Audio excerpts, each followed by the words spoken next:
Alléluia. Soyez tous bénis au nom de Jésus. On va simplement s'incliner. Et nous allons faire une courte prière. Je bénis ces moments au nom de Jésus. Je proclame et prophétise le règne et la gloire de Dieu au milieu de nous. Dans le nom de Jésus. Je crois de tout mon cœur que le Seigneur est là présent au milieu de nous. Et je prie que les raisonnements, les hauteurs, les forteresses qui s'élèvent contre la connaissance de Dieu, qui ont été bâties dans la vie de mon frère et ma soeur, soient totalement renversés dans le nom puissant et glorieux de Jésus. Je proclame et prophétise la toute-puissance de Dieu en ce lieu. Je prie que la main de l'Éternel se manifeste glorieusement, que le Seigneur touche tout un chacun, que le Seigneur parle à tout un chacun et que sa gloire éclate dans le nom de Jésus. Amen. Amen. Donc merci à Dieu qui nous rassemble encore en ce lieu. Je bénis sa présence. Je bénis son saint nom et je bénis son règne encore dans l'Église. Aujourd'hui, je sais que Dieu va encore faire quelque chose. Le Seigneur va encore parler à quelqu'un. Le Seigneur va te communiquer sa pensée. Le Seigneur va te dire quelque chose. Je sais que Dieu va te toucher. Je sais qu'il va guérir et qu'il va délivrer. Nous prenons nos Bibles, on va partir dans le livre de Genèse. Aujourd'hui, j'aimerais que l'Église comprenne la pensée qui doit tous nous animer dans le Seigneur. Vous savez, souvent, la marche chrétienne est morose et fade quand nous ne comprenons pas la pensée et le plan de Dieu. C'est là où commencent les grandes difficultés. C'est là où commencent les grands problèmes. Vous savez, venir à Dieu, venir à Christ, comme simplement une personne qui vient à l'église, c'est là où l'erreur de la marche commence. Venir à Dieu en venant simplement à l'église, c'est là déjà la grande faute. C'est là où la majorité des gens échouent. Mais il faut apprendre à comprendre ce que Dieu attend de nous. Ce que Dieu veut de nous. Et s'il y a quelque chose que nous devons rejeter, c'est cette pensée. Je suis venu à Christ simplement pour venir à l'église. Non. Vous savez, Dieu veut être visible au milieu de cette génération. Dieu veut être visible dans l'église. Dieu veut être visible dans nos familles. Dieu veut être visible dans nos entourages. Mais pour qu'il soit visible, la grande évangélisation, c'est la manifestation de Christ en nous. Ça, c'est la grande évangélisation. Et quand nous venons à Dieu, souvent, c'est timide, c'est mort, parce que tu te dis, il faut simplement aller à l'église. Il faut simplement aller à l'église. Or, si on peut lire dans le livre de Michée, on va lire d'abord dans le livre de Michée, avant d'aller dans le livre de Genèse. Michée au chapitre 4.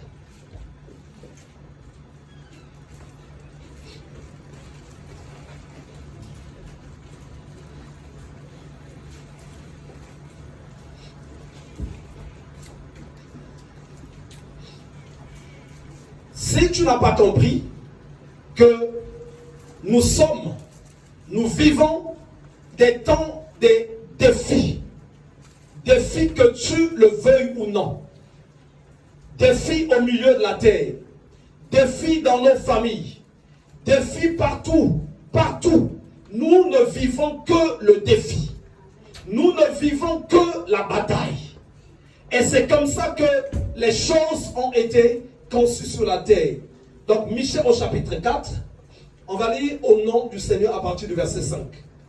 Écoutez ce que va dire la parole de Dieu. Tandis que tous les peuples marchent chacun au nom de son Dieu. On nous dit, tandis que tous les peuples marchent, chacun au nom de son Dieu.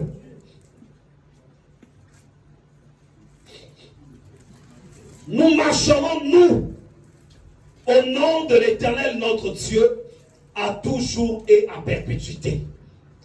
Regardons ce qui va se suivre après.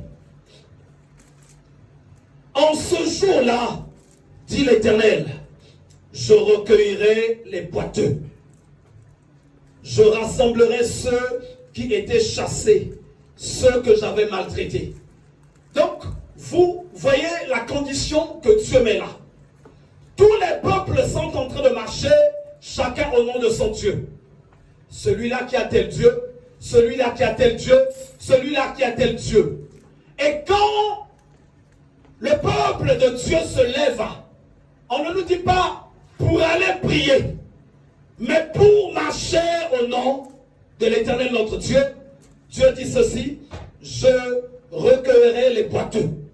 Donc ceux qui avaient une vie qui titubait, ceux qui avaient une vie qui tâtonnait, ta vie peut tituber, ta vie peut tâtonner, parce que des fois simplement tu pries. Mais tu ne marches pas au nom de l'Éternel des armées. Tu es en train de prier, tu viens à l'église, tu peux participer aux activités. Mais marcher au nom de l'Éternel des armées, c'est autre chose. Le livre de Genèse 1. Genèse 1, on va lire au nom du Seigneur à partir du verset 26. Voilà ce que dit la parole de Dieu. Puis Dieu dit, faisons l'homme à notre image, selon notre ressemblance, et qu'il domine sur les poissons de la mer, sur les oiseaux du ciel, sur le bétail, sur toute la terre, et sur tous les reptiles qui rampent sur la terre. Dieu créa l'homme à son image, et, il le créa à l'image de Dieu, il créa l'homme et la femme. Dieu les bénit et Dieu leur dit, soyez féconds, multipliez, remplissez la terre. Là, Dieu ne va pas créer les gens à l'image de l'Église, mais il va créer les gens à son image, selon sa ressemblance. Suivez-moi très bien. Il ne va pas créer les gens selon à l'image de l'Église, mais la parole de Dieu nous dit à son image, à sa ressemblance, qu'il va créer une race. Et en les créant à son image, il va leur doter de la domination, il va leur doter de la puissance, il va leur doter de l'autorité. C'était des hommes complets à l'image de Dieu. Des hommes complets.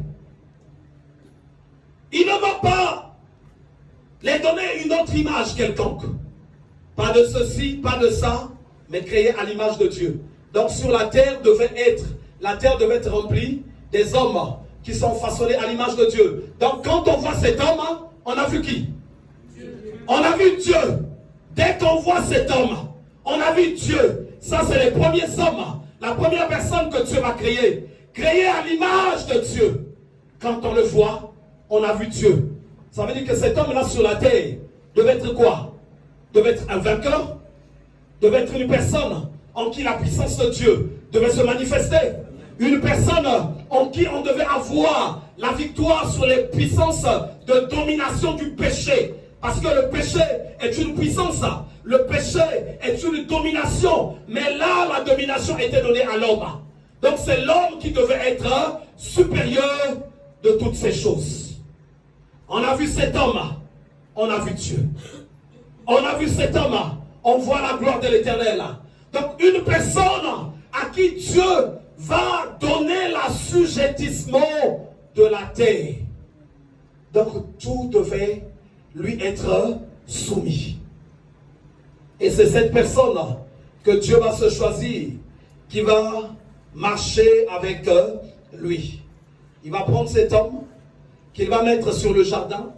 Et quand il va le mettre sur le jardin, si nous étudions bien le livre de Genèse 2, nous allons constater que Adam n'avait pas pris le temps de bien connaître ce qu'était le Créateur. Il y a un endroit où on va leur tromper, le diable va les tromper en disant, si Dieu sait que si vous le mangez, vous serez comme Dieu. Mais alors qu'ils étaient déjà comme Dieu, ils étaient créés à l'image, à la ressemblance de Dieu. Mais on va venir les tromper comme simplement des petits enfants. Alors que cette faveur, cette grâce leur était déjà faite. Et en se faisant tromper, ils vont perdre cette grâce et cela va se répandre jusqu'à nous. Les Écritures disent par le péché, la mort est descendue sur l'homme et cette mort qui n'est autre que la séparation avec le Créateur. Donc nous, en vrai, nous naissons séparés de Dieu. Voilà pourquoi les Écritures disent tous en péché. Parce que c'est une race entière qui avait péché. Nous naissons séparés de Dieu. Nous naissons loin de Dieu. Et Dieu, dans sa grâce, dans sa miséricorde, il va envoyer le Seigneur qui va nous faire appel, afin qu'on se rapproche encore de lui. Mais quand il nous fait l'appel, souvent qu'est-ce qui se passe? Nous ne comprenons pas le principe de l'appel. On a parlé de ça le dimanche. L'histoire de l'appel est une histoire qui déclenche la confusion dans la vie des gens. L'histoire de l'appel est une histoire qui crée beaucoup de mauvaises interprétations. Il y en a qui croient que l'appel de Dieu, c'est pour que tu commences à servir le Seigneur. Il y en a qui croient que l'appel de Dieu, c'est peut-être pour devenir prophète ou prophétesse. Il y en a qui croient que ceci. Mais quand on va voir le premier appel de Dieu sur Abraham, il va dire, l'Éternel dit à Abraham, Genèse 12 à partir du verset 1, va-t'en de ton pays, de ta patrie, de la maison de ton père, pour aller vers le pays que je te montrerai. Il dit ceci, je ferai de toi une grande nation. Tu deviendras ceci, tu deviendras ça, tu deviendras ça, tu deviendras ça. Il n'y a aucune mission qui est dedans, mais on retrouvera un Abraham qui est créé selon l'image de Dieu. Donc la pensée de Dieu, c'est que une fois que je viens dans sa présence, il faut que j'ai cette pensée en moi, que je commence à ressembler à Dieu. Et ça fait des années que je parle de ça. L'objectif numéro 1 du chrétien, c'est de ressembler à Christ. Que Dieu devienne visible en lui. Et c'est ça qui nous rend très puissants. Il n'y a pas d'autre objectif. Si ton objectif, c'est d'avoir de l'argent, tu n'auras pas atteint l'objectif, la pensée de Dieu. Parce que quand tu ressembles à Christ, en fait, tout devient à ta portée. Tout devient à ta portée. Quand tu ressembles à Christ, tu as tout en ta portée, tout en ta possession. Et la pensée de Dieu, c'est ça en fait qui doit animer tout un chacun. Moi, je ne me vois pas franchement servir le Seigneur juste en venant prier à l'église, en venant juste adorer. Mais ma pensée, la pensée qui m'anime, c'est qu'il faut que quand on me voit, que les gens voient Dieu au travers de mes actes. Vous allez voir de plus en plus, ceux qui servent le Seigneur sont en train d'éteindre la grâce. Voilà pourquoi vous allez remarquer, même ceux qui sont tout autour des serviteurs de Dieu, il n'y a aucune crainte. On ne te craint pas, on ne te respecte pas. Il y a même des gens de foi qui veulent s'imposer dans le ministère parce qu'ils voient, tu ne fais même pas, en fait, même un demi-miracle. Rien de Dieu n'est visible en toi. Rien de Dieu. Alors que quand tu ressembles à Dieu, on doit voir la grâce, l'autorité, la force, la puissance de Dieu en toi. Et c'est comme ça que le nom du Seigneur était élevé. Et donc l'objectif, le principe de l'appel, c'est qu'un enfant de Dieu commence à marcher, à marcher, à marcher, jusqu'à retrouver cette identité. Mais aujourd'hui, quand une personne arrive dans l'église, arrive dans la maison de Dieu, répond à son appel, il a d'abord d'autres objectifs. Or, les Écritures nous disent, recherchez premièrement le royaume et la justice de Dieu, et le reste vous sera donné par-dessus tout. Toutes ces choses d'après là viendront simplement vers toi. Si toi tu recherches vraiment ce que tu dois rechercher, c'est ta véritable identité. Il y a une identité que nous devons avoir, une identité d'enfant de Dieu. Mais cette identité n'est que l'identité où nous représentons Christ sur la terre. Où nous représentons Christ. Tu arrives dans ta famille, tu dois représenter Christ. Tu arrives au milieu des amis, tu dois représenter Christ. Dans ta maison, tu dois représenter Christ. Mais si tu n'as pas cette pensée, Tu peux parler de Dieu à quelqu'un. Tu parles de Dieu. Personne ne t'écoutera. Même dans ta famille, tu vas parler de Dieu. Ils vont te prendre simplement pour une personne qui fait sa petite comédie. Parce qu'ils ne voient rien de Dieu en toi. Et ça n'a pas été aussi ton objectif. Ça n'a pas été ton objectif. Or, c'est un défi que chaque personne doit se lancer. Moi, il faut que je ressemble à Dieu. Parce que être Dieu sur la terre, c'est avoir toutes les portes ouvertes. Être comme Dieu sur la terre, c'est abandonner le péché. Être comme Dieu sur la terre, c'est le changer. Être comme Dieu sur la terre, c'est d'être transformé. Être comme Dieu sur la terre, c'est d'avoir l'autorité. On retrouve même deux fois des hommes, aujourd'hui, chrétiens, qui réclament même l'autorité chez sa femme. Oh non, mais Dieu a dit, femmes, soyez soumises. Il y a un problème. On ne demande pas à la femme d'être soumise. Il est seulement demandé à toi, homme, de chercher à ressembler à Dieu. Et puis il y a des choses qui viendront naturellement. Qui viendront naturellement. Quel objectif que tu poursuis comme étant enfant de Dieu? Quel objectif que tu poursuis? Quel objectif? Tu marches vers quoi? Tu marches vers quoi? Comment tu vois ta marche? Comment tu vois ta marche? Comment tu vois ta marche? Comment tu te vois? Est-ce que tu es toi ou tu cherches à ressembler simplement à Dieu? Oh, moi personnellement, je ne me vois pas dans une marche là où il n'y aurait pas d'objectif, là où je passerai des années, juste venir à l'église, prier, prêcher, repartir, prêcher, repartir, sans que je ne vois que ma vie a de l'impact, sans que je ne vois que dans ma vie ça bouge, sans que je ne vois. Vous savez, surtout même pour nous les hommes, c'est très difficile que ta femme croie en toi. Vrai ou pas vrai? C'est très difficile. Pour que ta femme croie en toi, c'est pas quelque chose qui est facile.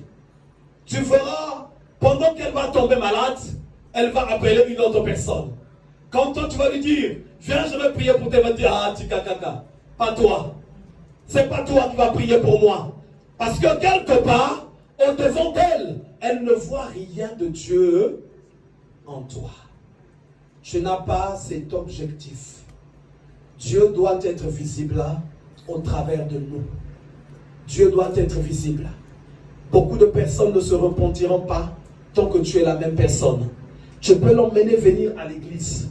Emmener une personne à l'église, ce n'est pas quelque chose qui est difficile.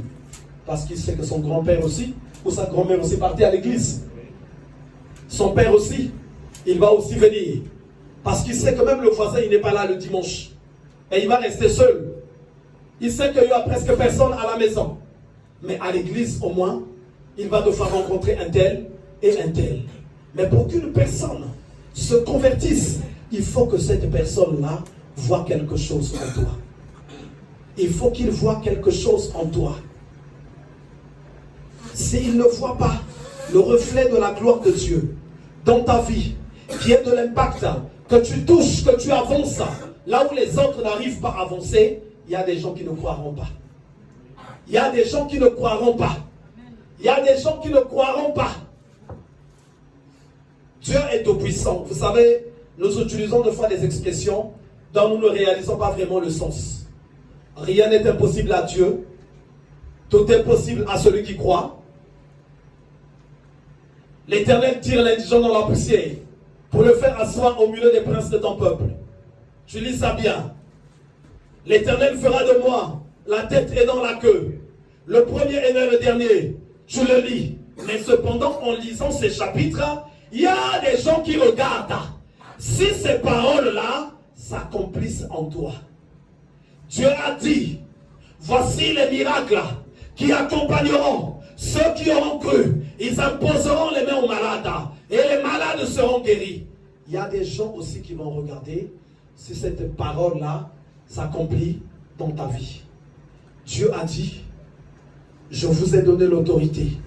Il y a des gens qui regarderont si dans ta maison, tu as l'autorité pour éduquer tes enfants, pour mettre tes enfants dans la soumission, pour mettre tes enfants en ordre, même pour discipliner ta femme, ou même pour qu'il y ait l'ordre, même pour qu'il y ait la complicité. Il y a des gens qui vont regarder. Et quand ces choses ne seront pas là, vous savez, quand vraiment la main de Dieu s'étend dans ta vie,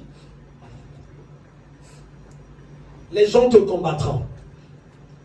Mais au tréfond d'eux, ils reconnaîtront que toi tu as Dieu. Ils vont le reconnaître par rapport à ce qui se fait. Ils verront, il a eu telle situation, mais dans cette situation, personne ne peut s'en sortir. Or, on voit deux fois des gens qui viennent dans l'église. Il a un problème qui le fait pleurer. Il faut qu'il vienne à l'église. Il a besoin de solutions. Mais il ne veut pas ressembler à Dieu. Lui, il a juste besoin de solutions. Il va avoir la solution. Quand il aura la solution à son problème, sa vie cependant ne changera pas. Sa vie n'aura pas d'impact. Ressembler à Dieu, ce n'est pas quelque chose qui est facile. C'est quelque chose qui est difficile. Il y a trop de contraintes dedans. Dieu va te dire, tu veux ressembler à moi. Il faut que tu fasses mourir ce qui était en toi auparavant. Ressembler à Dieu, ce n'est pas quelque chose qui est facile. Et j'aimerais dire au peuple de Dieu, de fois nombreux sont ceux qui recherchent l'élévation, mais l'élévation effectivement vient de l'Éternel. C'est Dieu qui peut prendre une personne dans un niveau très bas et le faire monter. Mais la condition d'abord pour Dieu, il voit dans ton cœur quel objectif tu as. Regardez ce que Dieu va dire à Ézéchiel. Fils de l'homme, est-ce que tu crois que ces ossements desséchés peuvent-ils revivre? Est-ce que tu le crois? Donc Dieu regarde le tréfonds de ta personne. Qu'est-ce que tu as comme objectif? Tu penses à quoi? Qu'est-ce que tu penses au tréfonds de toi? Est-ce que le miracle est-il possible? Il y a quelques années, l'Éternel disait à mon épouse, accroche-toi à moi, je vais changer ton identité sur la terre. Accroche-toi à moi. Mais quand Dieu était en train de lui parler, cependant, elle avait sa vie auquel elle était habituée. Son mode de vie, son travail qu'elle faisait. Elle était dans un travail qui était économa. Tout ce qui va dans ce sens-là. Donc c'est de la préparation de commandes, c'est de ceci, c'est beaucoup de choses. Elle aimait bien ça aussi. Elle était aussi douée. Et pour elle, sa vie en tout cas allait bien comme ça. Elle aimait bien. Mais chaque fois quand on parlait, moi je lui faisais comprendre que Dieu peut prendre une personne dans n'importe quel niveau et l'élever. Mais pour qu'il t'élève, c'est pas les concours ou quoi. C'est d'abord comment tu cherches à ressembler à Dieu. Comment tu cherches à ressembler à Dieu.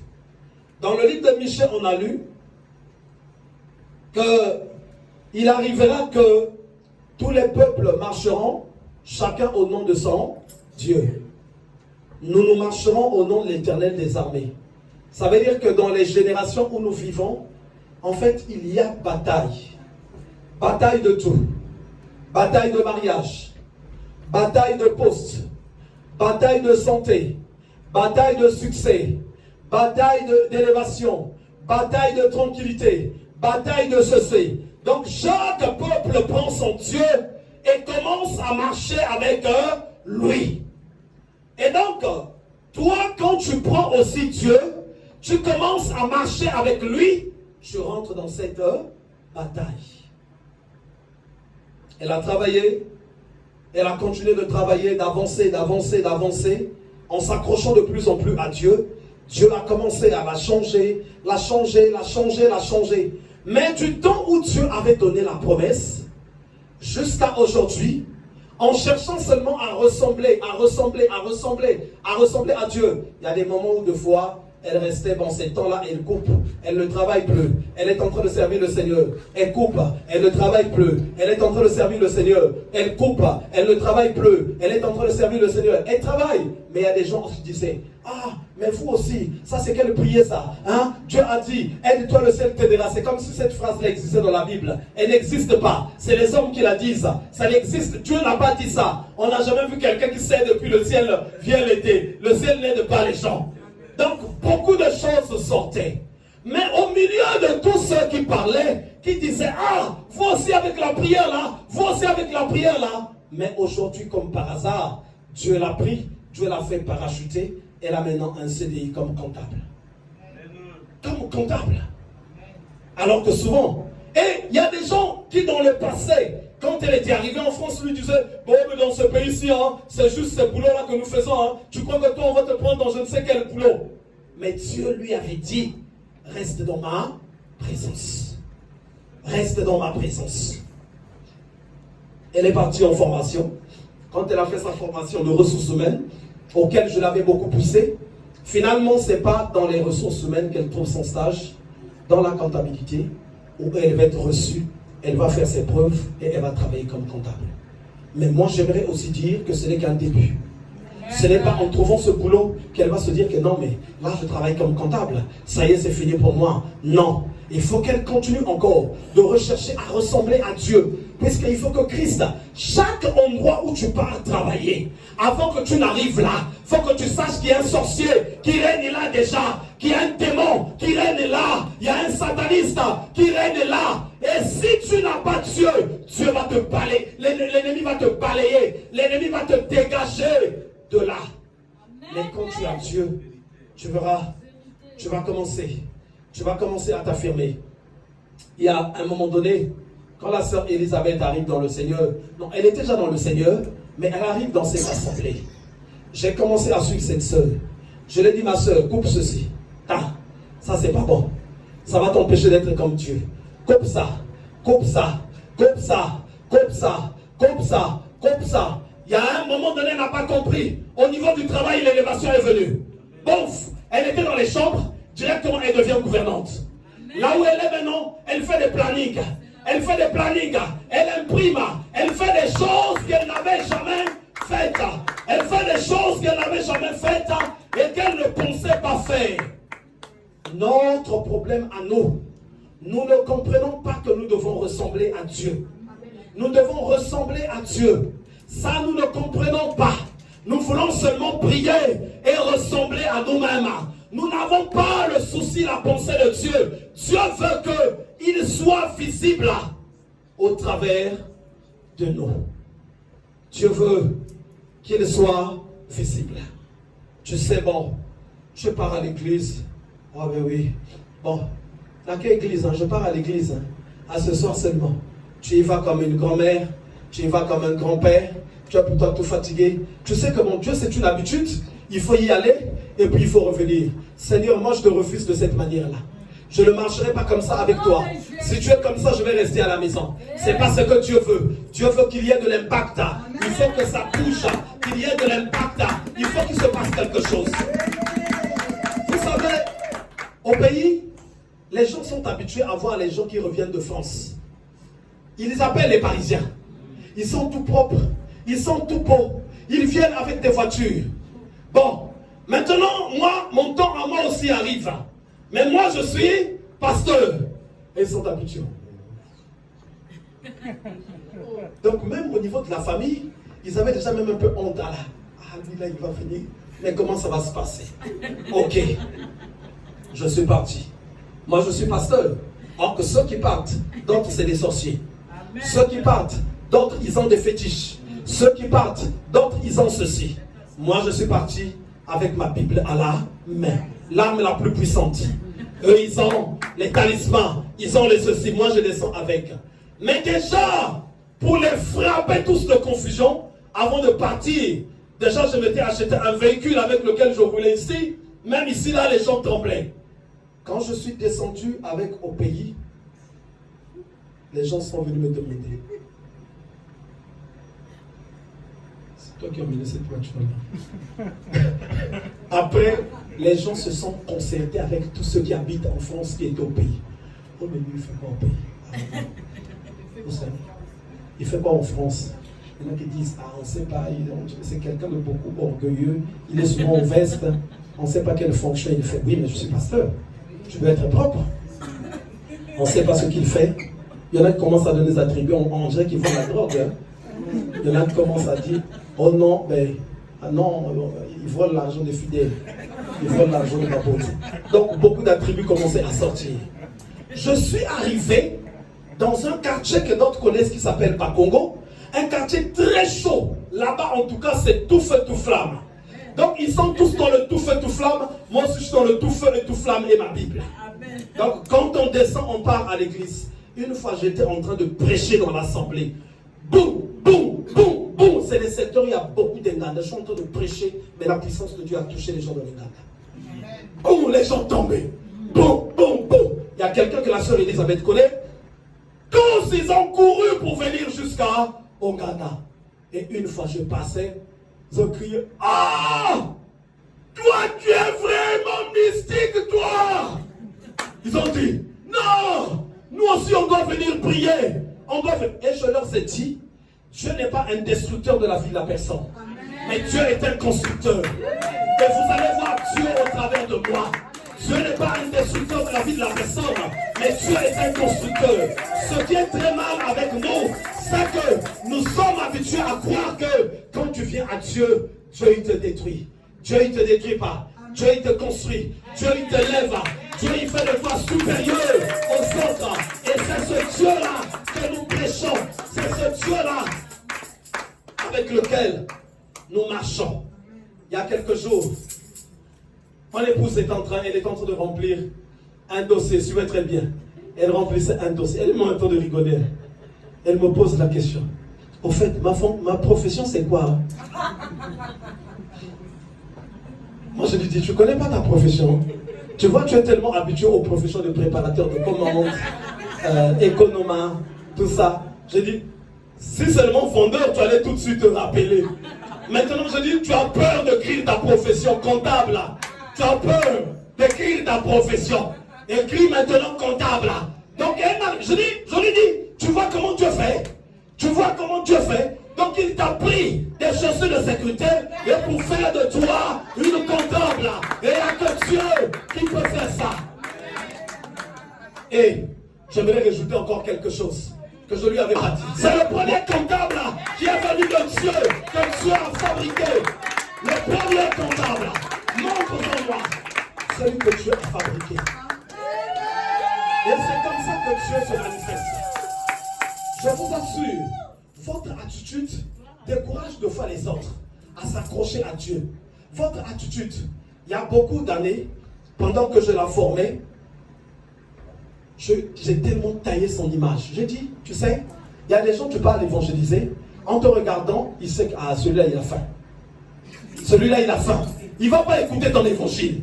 Et donc, j'ai taillé son image. Là où du 1er au 30, il faut toujours être tout feu, tout flamme. Donc, c'est là où elle était rentrée. Tailleur, comme c'est, talent, tout ça.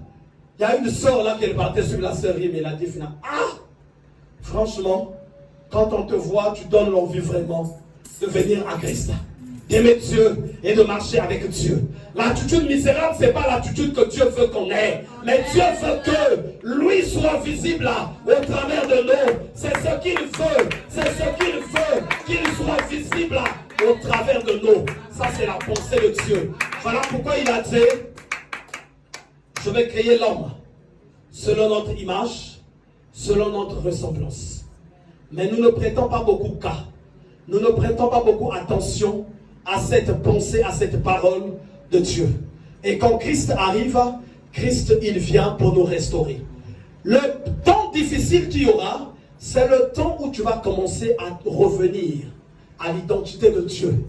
C'est seulement là qu'il y a le problème. Ressembler à Dieu, revenir à cette nature. Regardez quand Dieu appelle une personne. Genèse 12, Dieu va appeler Abraham. Il va dire Abraham. Il ne va pas l'appeler Abraham.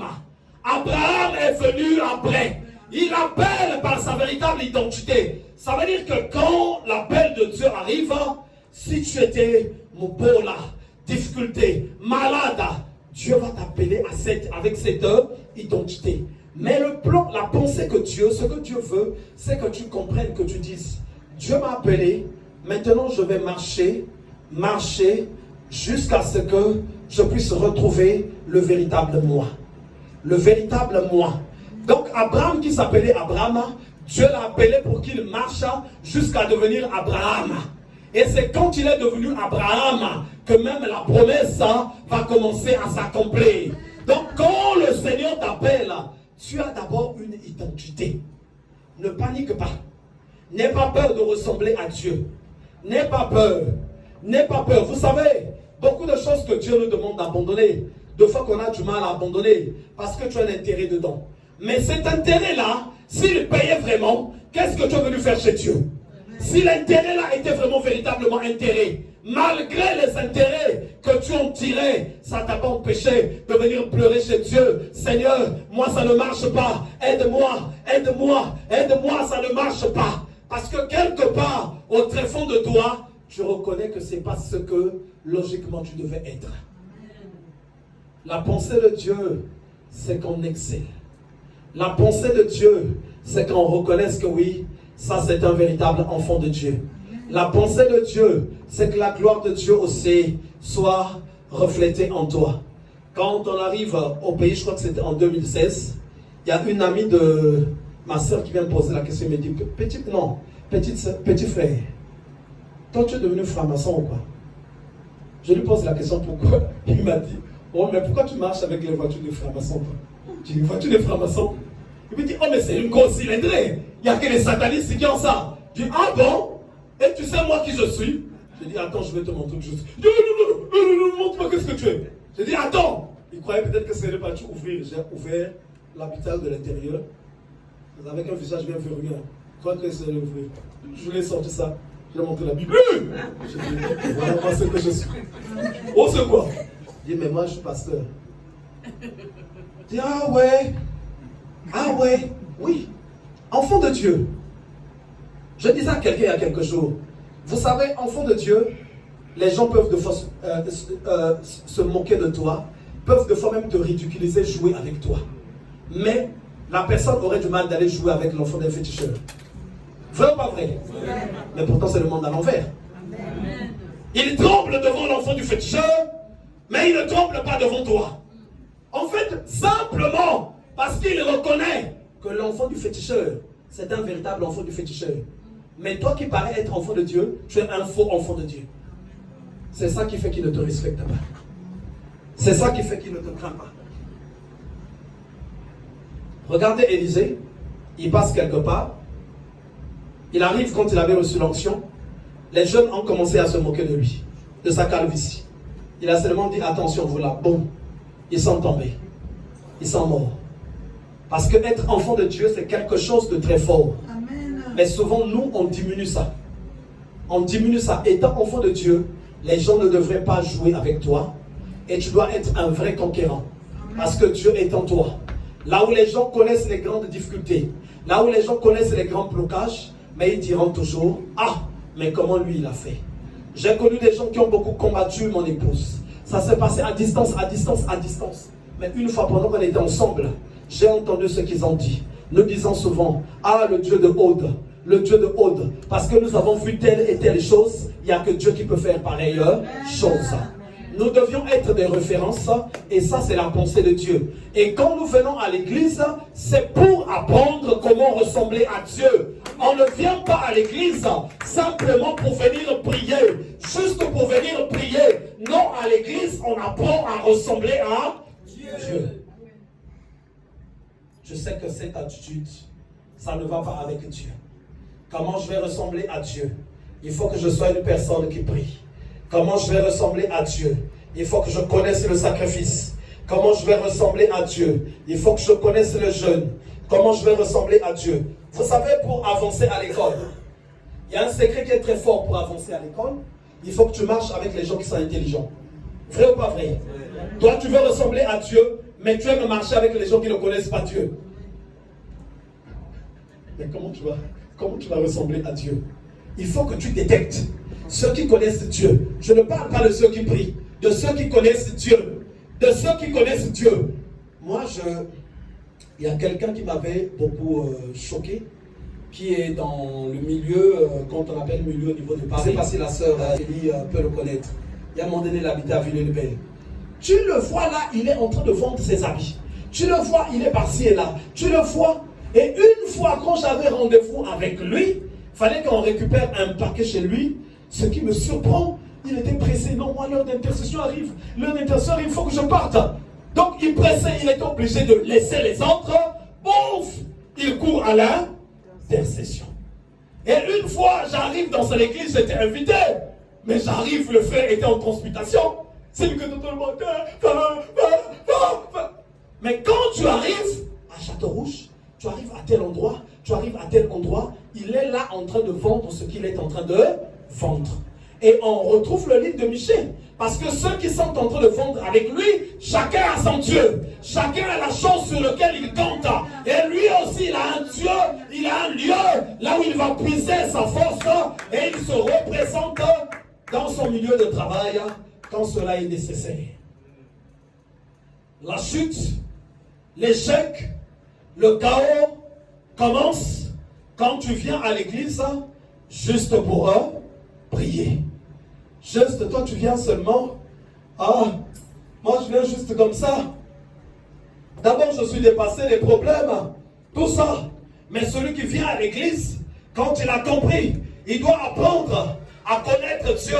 C'est là qu'il vient se ressourcer. C'est là qu'il reçoit l'onction. C'est là. Il y a des gens ici, tu reçois l'onction après les prières, mais tu es inactif. Parce que tu ne comprends même pas le rôle de l'onction. Or, l'onction fait de toi un conquérant. L'onction fait de toi un victorieux. L'onction te fait avancer. L'onction te fait percer. Vous savez, quand tu apprends à connaître Dieu, c'est merveilleux. Il y a, chez moi, quand vous allez voir même les enfants, comment ils sont suivis, il y a un moment donné, j'étais en train de suivre Jared pour XY raison. Bon. Là, tu ne travailles pas. Là, tu es à la maison. Là, tu es comme ça. Là, tu es en train de faire ça. Là, tu es en train de faire ça. Là, tu es en train de faire ça. Il est écrit dans la Bible. Il n'est pas question de l'homme qui veut ou qui court, mais le Dieu qui fait grâce et miséricorde. C'est Dieu qui fait la grâce et miséricorde. Si tu sais le chercher, tu expérimenteras la main de Dieu. Bon. Il y a un moment donné, il vient me demander, est-ce que là je peux retravailler? Je lui ai dit, attends, je vais te dire. À un moment donné, l'évangéliste a fait une vision sur une proposition d'emploi tellement mystérieuse qui s'est passée. Il a vu la vision dans la maison, il me l'a dit. Et les jours qui suivaient, il a passé un test sur un lieu là où il ne peut pas passer, penser même qu'on pourrait le prendre. Bon. Et voilà qu'il est pris là-bas. Et bien, c'est une carrière qui est partie comme ça. Donc, ce n'est pas question du fait que tu cours. Non, moi, si je laisse le travail, comment je vais vivre? Mais des fois, si tu ne laisses pas le travail, c'est le travail qui va te courber le dos, qui va te broyer, qui va te ceci. Il faut des fois que tu cours pas, que tu te tiennes d'abord dans la présence de Dieu, que tu apprennes. Dieu change les choses. Il est le maître des temps et des circonstances. C'est lui qui donne tout. Il est écrit dans le livre de Jacques. Toute grâce excellente et tout don parfait descend d'en haut du Père de lumière, chez lequel il n'y a ni changement, ni ombre de variation. Ça vient de lui. Mais le problème, c'est que nous ne savons pas souvent chercher Dieu. Il faut qu'on apprenne à ressembler à Dieu. Dieu, le livre des Actes des Apôtres dit, il a fait que nous puissions le chercher en tâtonnant, bien qu'il ne soit pas loin de nous. Donc c'est Dieu qui a fait quand on le recherche. Il faut que tu le recherches. Est-ce qu'il y a quelqu'un qui comprend ce que je dis? Un moine en ensemble, la sœur se pose la question, oh c'est quoi? Moine en ensemble, en fait c'est enfant de Dieu en Igala. Mais ça dit trop bien. Ça veut dire un petit Dieu. Moine Zambi, un petit Dieu. Vous comprenez bien? Un petit Dieu, comme ce que dit le livre de Psaume 82. Si quelqu'un peut lire Psaume 82, à partir du verset 6. On nous dit ceci, j'avais dit, vous êtes des dieux. Vous allez voir Dieu avec un petit T. Vous êtes des dieux, mais cependant, vous mourrez comme des hommes. Vous mourrez comme des hommes. Vous savez, on est trop dans l'ordinaire. On est des petits dieux. On est des petits dieux. Est-ce que quelqu'un peut lire le psaume 82? Psaume 82. Psaume 82. Dieu est faiseur de miracles. Dieu, il a fait de nous également que nous soyons ces faiseurs de miracles, que nous soyons ces personnes extraordinaires. Au nom du Seigneur. Amen. J'avais dit, vous êtes des dieux. Mhm. Vous êtes tous des fils du Très-Haut. Arrête de voir là. Le fait qu'on soit des fils du Très-Haut, on devient quoi? Des dieux. Des petits dieux. Donc avec un petit dé. Mais il dit, cependant, vous mourrez comme des hommes. Ça veut dire qu'on n'a pas le caractère d'un petit dieu. On n'a pas l'aspect, on n'a pas cette nature. Même un sorcier, il arrive là, il te regarde, il sait que lui là, il prie, mais c'est pas un petit dieu. Parce qu'il arrive à t'avoir par des petits jeux seulement. Il voit que tu n'es pas. Vous savez, Dieu est très strict. Hein? Il est très vigilant. Il a même mis un cercle. Tout ce qui est impur n'entre pas dans sa présence. Ça veut dire que ce n'est pas un Dieu qui est ordinaire. Rien de ce qui est impur ne peut aller dans la présence de Dieu. Mais quand un sorcier sait que toi tu es enfant de Dieu et que lui peut rentrer facilement dans ta vie, il sait que tu n'es pas un enfant de Dieu. Parce que si tu étais un petit Dieu, tu allais créer une barrière. Tu allais créer une barrière. Quand il arrive vers toi, il a la discipline. Il a la discipline. Chez lui, il n'y a pas le désordre. Chez lui, il n'y a pas le désordre. Je ne peux pas accéder facilement. Un petit Dieu, un petit Dieu, un petit Dieu. Dès que tu passes ça, un petit Dieu. Notre soeur qui est un petit Dieu. Dès que tu passes, des fois tu laisses les hommes s'approcher. Ne permets pas aux hommes de t'aborder facilement. Vous savez, quelqu'un aurait du mal à aborder un médecin. Une femme médecin, vrai ou pas vrai? Une femme avocat, vrai ou pas vrai? Mais pourquoi toi on va t'aborder facilement? Entre toi et le médecin ou entre toi et l'avocat, qui est le plus important? Lui il a un titre, toi tu as un titre. Ton titre à toi c'est le titre d'enfant de Dieu. Alléluia. Amen. Donc toi enfant de Dieu, je parle aux hommes. Donc quand tu arrives même au niveau de la famille ou quelque part, oh tu es juste l'ami. Tu vas même voir les neveux de foi qui viennent te dire bonjour. Oh Doko, l'oncle. Mais l'oncle qui a le charisme, qui a les moyens, qui a un titre, quand il arrive, les neveux sont en train de trembler. Les neveux sont en train de trembler. On lui met la chaise. Tout de suite, on lui demande qu'est-ce qu'il va boire. Est-ce que du jeu? Est-ce que de l'eau fraîche? Maintenant, on peut venir te demander 4 heures après ou 5 heures après. Quelle confusion. Enfants de Dieu.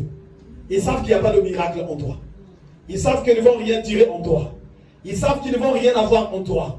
Il faut se construire. Je ne suis pas n'importe qui. Je suis un petit Dieu. Mais cependant, vous mourrez comme des hommes. Vous tombez comme des princes quelconques. Un petit Dieu. En fait, les gens sont fatigués de toi. Or, Dieu, on ne peut pas être fatigué de lui parce qu'on le voit rarement.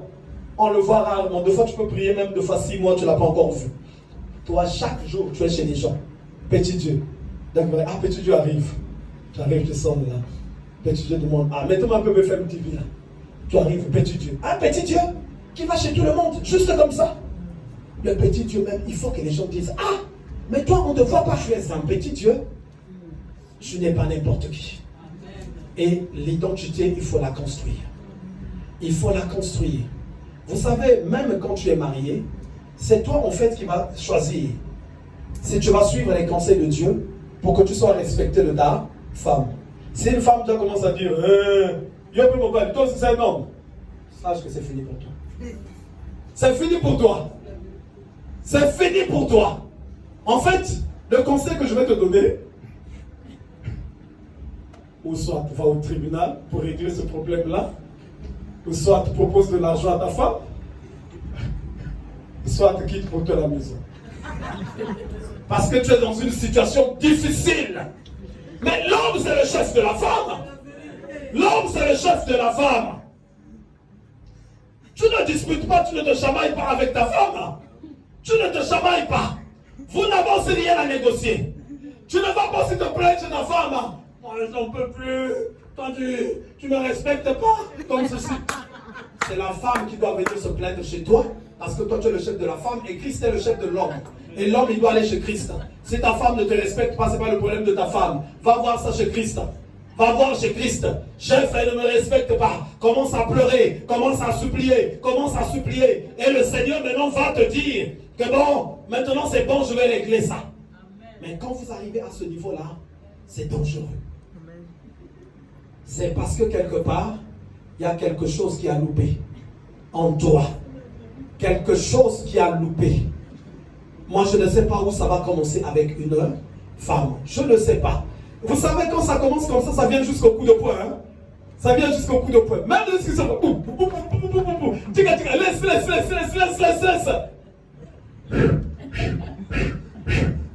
Vous êtes essoufflé. Mais quand tu te bats comme ça avec la femme, c'est fini, tu as perdu le pouvoir. La femme devient rebelle et toi, tu n'auras plus jamais le pouvoir. Tu n'auras plus jamais. Déjà, il te dit, c'est même que Dieu, tu as vu, hein? Tu as vu ton sujet, toi aussi tu as vu, hein? C'est fini. C'est fini. C'est fini. C'est fini. Là, tu as perdu le pouvoir. Oh, c'est comme Christ qui se battait avec l'Église. C'est pas possible. L'Église se soumet devant Christ. L'Église se soumet parce que Christ est le chef de l'Église. Et ça ne se demande pas. Ça ne se négocie pas. Il faut que tu aies la carrure, la stature d'un enfant de Dieu, d'un petit Dieu. Et quand ta femme te voit, elle ne te voit pas. Elle dit ça c'est Dieu. Elle dit ça c'est Dieu. Moi, ma femme se met à genoux pour que je prie pour elle. Il faut que ça soit aussi le cas pour toi. Si elle ne fait pas ça, il y a quelque chose qui ne va pas. Bon, après, ne force pas ça, sinon ça peut être une bagarre. Bon, le pasteur a dit, il faut que je prie pour toi. La femme va dire, toi tu vas prier pour moi. Mais toi vraiment tu rigoles. Il faut que Dieu te fasse cette grâce. Il faut que Dieu te fasse cette grâce. Et la manière de Dieu de te faire la grâce, il faut simplement que tu comprennes que tu dois ressembler à Dieu.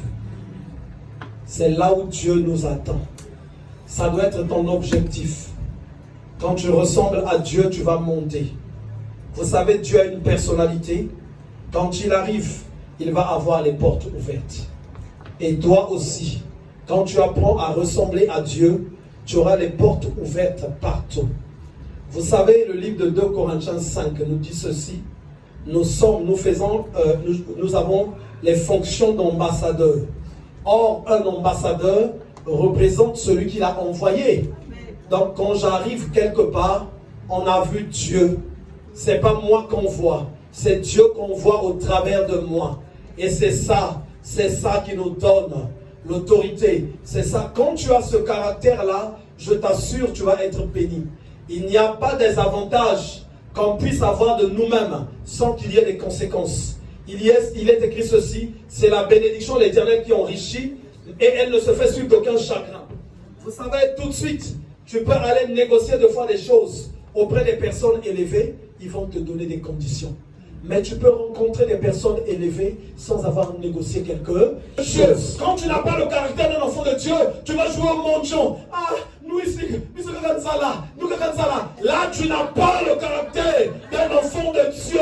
Tu as le caractère d'un mendiant. Vous savez, servir Dieu, être enfant de Dieu et avoir une autre nature, c'est pas la même chose. Voilà pourquoi je dis, on va continuer à demeurer ce que nous sommes. Il y a des ministères aujourd'hui, quand tu vois, qui sont tellement de fois endormis, ils sont obligés de fois de faire ceci. Alors, notre identité, c'est quelque chose de très important. Chacun de nous ici peut développer, construire cette identité. Ressembler à Dieu, ça demande une discipline. Ça demande un engagement. Ça peut te prendre. Vous savez, même la foi, on ne peut jamais la voir. La foi, il faut développer ça. Il faut cultiver ça. La foi, le bon que les gens disent, ils ont la foi. Il faut les voir quand les problèmes arrivent.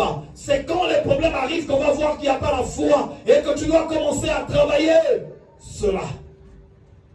Chaque chose se travaille. L'identité, d'enfant de Dieu, il faut le développer. Il y a des gens qui servent le Seigneur. Il y a des gens qui marchent avec Dieu, mais qui n'ont jamais construit cette identité. Et toi, ce que Dieu te dit, c'est que tu dois construire cette identité. Vous savez, quand on regarde le principe des ministères, dans le livre d'Éphésiens, la vraie raison pour laquelle Dieu a donné des apôtres, des prophètes, des pasteurs, des évangélistes, c'est simplement pour réparer la vie des chrétiens, pas pour autre chose. Donc le chrétien, c'est comme une voiture qui a été accidentée, qui doit rentrer en réparation pour ressortir complet afin qu'il devienne utile dans la société. C'est ça le rôle d'un ministère. C'est pour ça que Dieu établit des gens. C'est pas pour que les gens viennent seulement prier, repartir, prier, repartir, prier, repartir. Là, la chrétienté n'aurait pas de sens. La chrétienté sans vrai sens, c'est de changer les gens, c'est de transformer les gens, c'est qu'ils ne soient plus les mêmes personnes afin qu'ils expérimentent vraiment la main de Dieu. Et c'est cet appel que Dieu fait à son peuple. L'homme créé à son image, à sa ressemblance. Aujourd'hui, quand on voit de plus en plus au niveau des enfants de Dieu, c'est là que même il y a l'usine même de l'égarement, l'usine même de l'éloignement de Dieu. C'est là que ça se trouve. Parce qu'arrivé en ce lieu, on ne t'apprend pas à connaître Dieu, mais on t'apprend à connaître le monde. Non, le monde, nous le connaissons. Nous étions déjà là-bas auparavant. Auparavant, on était là-bas. Donc, on ne peut plus nous apprendre encore le monde. Mais on doit nous apprendre à connaître Dieu. On doit nous apprendre à connaître Dieu. Voilà pourquoi l'Église aujourd'hui, c'est beaucoup plus le reflet du monde. Nous voyons ceux qui chantent, ceux qui jouent, ceux qui assurent les services. On ne voit que le monde. On ne voit pas Dieu. Pourquoi? Pour ceux qui ont constaté, ça fait longtemps. On n'a pas de chanteur, il n'y avait même plus de pianiste. Parce que quand vous allez regarder dans l'église, ceux qui chantent, ceux qui jouent aux instruments, tous des gens du monde. Ils ne connaissent pas Dieu. Quand tu vas voir un instrumentiste, lui il a besoin d'argent. Il vient jouer pour qu'on lui donne de l'argent. En fait, il ne connaît pas Dieu. S'il connaissait Dieu, il n'allait pas se comporter comme ça. Voilà pourquoi tout on avait quitté. Et Dieu aime quand on cherche à lui ressembler. On avait des cultes ici sans pianiste. Mais quand le temps est arrivé, quand le frère divin est arrivé, c'est la personne qu'il fallait pour former au piano. Mais comme nous avons besoin de la pensée de Dieu, vous allez voir, moi c'est moi qui l'ai formé au piano. Au piano, normalement, ça demande minimum pour jouer. Il te faut dans les 5 ans. Pour jouer en tout cas. En master quand même. 5 ans, c'est pas quelque chose qui est facile. Mais on a travaillé avec lui. D'abord, l'église avait prié avec lui. L'église a prié pour lui. Et puis j'ai prié pour lui. Mais c'est en 4 mois qu'on a travaillé. Pour qu'il joue au niveau comme ça. Pour qu'il joue au niveau comme ça. Parce que ce qu'on a demandé à Dieu, ça allait dans le sens de Dieu. Quand tu vas dans le sens que Dieu veut, tu vas en tout cas obtenir beaucoup de choses. La chrétienté, elle est difficile. Parce que souvent, on y vient pour un intérêt. Comprends d'abord l'intérêt de Dieu. C'est que Dieu, en te regardant, il veut être content. Quand il a regardé Christ, il a dit, voici, celui-ci est mon fils bien-aimé, en qui j'ai mis toute mon affection. Le cœur de Dieu avait été touché. C'est pour ça qu'on appelle Jésus fils de David. Parce que David aussi avait touché le cœur de Dieu. J'ai trouvé un homme selon mon cœur. Il y a des gens, quand Dieu te regarde, le cœur de Dieu, même Dieu s'énerve. Il n'a même pas envie de te voir. Parce que tu n'as pas envie de répondre à l'appel. Il faut répondre à l'appel. L'appel ne veut pas dire, comme les gens le croient faussement, que j'ai un appel. Tu les entends, j'ai un appel. Ah, moi j'ai un appel, il veut servir le Dieu. Toi là dans ton état là, que tu as avec un mauvais caractère, que tu as là, toi tu as un appel de quoi? Tu as un appel pour aller où? L'appel de Dieu veut dire accepter que Dieu te change. C'est ça qu'on appelle l'appel de Dieu. Dieu n'a pas appelé Abraham pour qu'il aille en mission, mais pour que Dieu le change. Pour que Dieu le change afin qu'Abraham devienne Abraham. Et donc l'appel de Dieu également c'est ça. Dans nos maisons, nous devons changer. Nous devons changer. Quand on n'a pas changé, on ouvre les portes à beaucoup de choses. J'aimerais redire, ici, là, la majorité des gens qui sont là aspirent déjà à un niveau mariage. Là, le secret du mariage, c'est l'unité de l'homme et de la femme. Ça, c'est déjà le secret du mariage. Dans le mariage, quand tu y viens déjà, il n'y a plus papa, il n'y a plus maman, il n'y a plus yaya, il n'y a plus pangui, il n'y a plus rien. Il n'y a que maintenant monsieur d'abord et madame. Quand on voit des gens qui sont mariés, lui en tout cas, son argent, c'est avec sa famille. Son argent, c'est avec son neveu ou sa soeur. Pourtant, c'est très simple. Tu te maries avec sa soeur, tu seras plus heureux. Oui, c'est bien, tu seras plus heureux. Marie-toi avec ta soeur. Fais les choses avec ta femme. Il y a des femmes aussi pendant que tu te maries. Moi, en tout cas, moi pour ma famille, moi je ne joue pas. Tu te bats avec ton mari pour ta famille. Mais attends, mais laisse ton mari tranquille, marie-toi avec ta famille. Marie-toi avec ton cousin, marie-toi avec ton frère. Vous serez heureux. C'est vraiment la famille. Ah oui, la vie est très bien. Vous vous aimez. La famille ne va plus se séparer. C'est même mieux. Comme ça. Mais si tu as choisi, le mariage c'est un choix. C'est un choix. Et ça c'est le plan. C'est la pensée de Dieu. C'est une manière aussi de ressembler à Dieu. Une manière de ressembler à Dieu. Quelqu'un qui aime plus, qui fait les choses avec sa famille, pas avec sa femme, c'est un démon. Quelqu'un qui fait, la femme qui fait les choses aussi avec sa famille, pas avec son mari, c'est une démon. Donc il faut que toutes ces choses-là se brisent. Se brisent. Combien de couples on a intervenu? La femme qui dit, moi en tout cas pour ma famille, en tout cas, jamais. Il ne m'aura pas. Si on va se séparer, qu'on se sépare. Mais dès que se sépare, c'est elle qui vient encore remplir les bancs de l'église. Esprit de célibat, quitte-moi. Esprit de célibat, quitte-moi.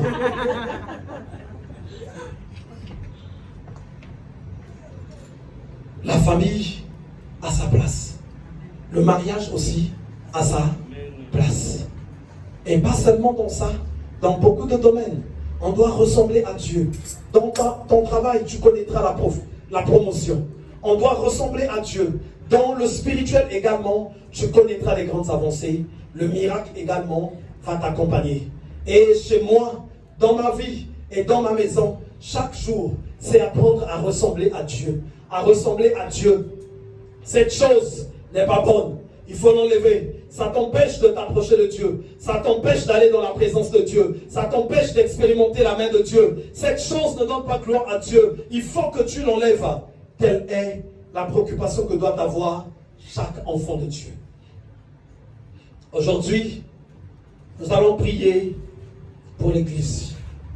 Il y a un entêtement souvent qui prend place à l'intérieur de chaque, souvent enfant de Dieu. Non, ne ressemble pas à Dieu, tu vas mourir. Ne ressemble pas à Dieu, tu vas vieillir. Ne ressemble pas. Mais alors que dans les Écritures, on te dit que Dieu ne vieillit jamais. Dieu ne vieillit jamais. C'est ce qu'on te dit dans les Écritures.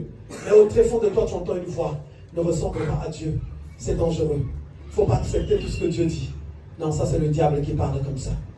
Le diable parle comme ça parce qu'il craint de te perdre. Il craint de te perdre. Il faut ressembler à Dieu. Il faut ressembler à Dieu. Et aujourd'hui, on va prier pour l'Église. On va prier pour l'Église. J'aimerais bénir Dieu pour sa main qu'il a étendue cette année. Depuis qu'on a commencé, c'est dimanche où nous prions chaque jour pour l'Église. Je bénis les promotions professionnelles chez l'évangéliste Haute, chez Jared. J'ai aussi dernièrement entendu le frère aussi. Ça se passe très bien. Je bénis aussi la promotion chez la sœur Stella.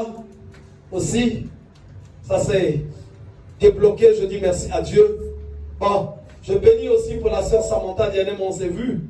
C'est vrai, elle n'est pas là entre-temps, mais elle m'a dit, oui, pasteur, ça baigne. Je bénis Dieu abondamment pour ça.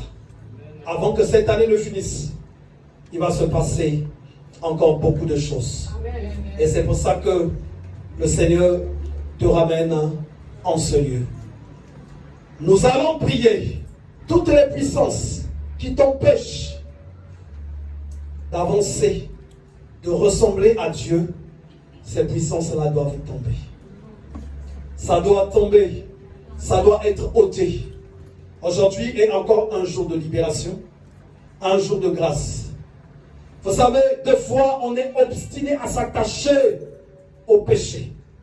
À s'attacher à des choses qui n'ont que pour objectif autre que nous éloigner de la présence de Dieu. Il y a des esprits qui sont derrière ce péché-là. Il y a des esprits. Il y a des esprits. Tu vas constater, depuis que tu parles du nom de Dieu, Depuis que tu essaies d'approcher de Dieu, l'intensité du péché augmente encore. Parce que le péché a peur que vous vous séparez. Et aujourd'hui, on va prier. Voilà pourquoi on va inviter l'Église d'avancer. Et demandons à l'équipe de sécurité de préparer la salle parce que nous allons prier. Parce que nous allons prier.